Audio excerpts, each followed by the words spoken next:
Right, said Buzor, Earth's new administrative assistant. I'm trying to understand this. I am. Let me see if I have this straight. Go on, prompted Britannian Ambassador Winthrop. A relatively small percentage of the overall population have power over the larger percentage by means of building upon centuries of conquering and exploitation. In essence, yes, the Britannian admitted. By and large, they were just lucky to have the biggest guns at the time. Having established power, they institutionalized the concept that they should remain in power by casting themselves as savior figures. And then they made themselves the beauty ideal by dominating media and kept the original populations in control by economic exploitation, yes? Yes.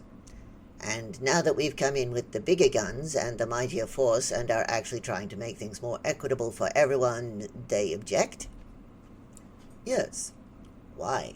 This is more or less their own established methods for doing things. Yes, but they don't like it when it happens to them. Ah. And the only way to placate them is letting them continue in their delusion that they can do what they want. But that's... Buzor flailed for a suitable Terran metaphor. That's defecating on their own table. Almost, said the ambassador diplomatically. The phrase is, you don't crap where you eat. Close, as we say, but no cigar. I wouldn't want someone, muttered Buzor. How did they remain in power for so long? By being vehemently and vocally opposed to change, said Winthrop. They constantly used the threat that change would destroy the world as they know it. And nobody noticed that the world that they know it isn't very nice? They did, but they weren't allowed to say much. Because those in power like to keep it that way? Buzor guessed. Spot on, sir. I'm almost tempted to ship them all off to their own planet and see what the wreckage looks like. Winthrop cleared his throat. We already have 2 great deregulations. He checked to make sure the metaphorical penny had dropped. One would think that would be wreckage enough. We could pick one and ship them there, pop them into their own sewer, as it were. They refuse to leave, said Winthrop, allegedly because they love their planet so much. Buzor winced. I think some of my neurons imploded from the dichotomy. Best not to think about it too hard, said Winthrop. It's what they do.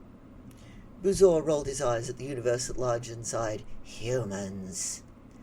He was starting to believe that his appointment as administrative assistant to the planet Terra had actually been a punishment detail. He'd have to find out who he had offended and obsequiously and profusely apologize. End scene. A merry time zone to you, and thank you for watching this presentation. I'm the Internator, sometimes known as CM Weller on the professional writing circuit. Wish I could get there, to be honest. I wrote this story some significant time ago and read this post as a video a lot sooner than now. If you want to see these fresh, check out my PeerTube site linked down there in the dibble-dobble. Try PeerTube. It's like YouTube, but without the horse shit. If you want to read these even fresher, I may want to kiss you on the cheek and give you a big hug. But you can find them on my hub site, also linked down below. If you want to sponsor me, there's a Patreon in the link spam downstairs. New Patreon patrons will get special thanks in my next fresh tale, and maybe a picture of a critter I took while I was out in meat space. Once again, thanks to my special sponsor list on screen, or it might be over there, I don't know yet. And thanks to you for watching so far. Big kiss to you. Mwah!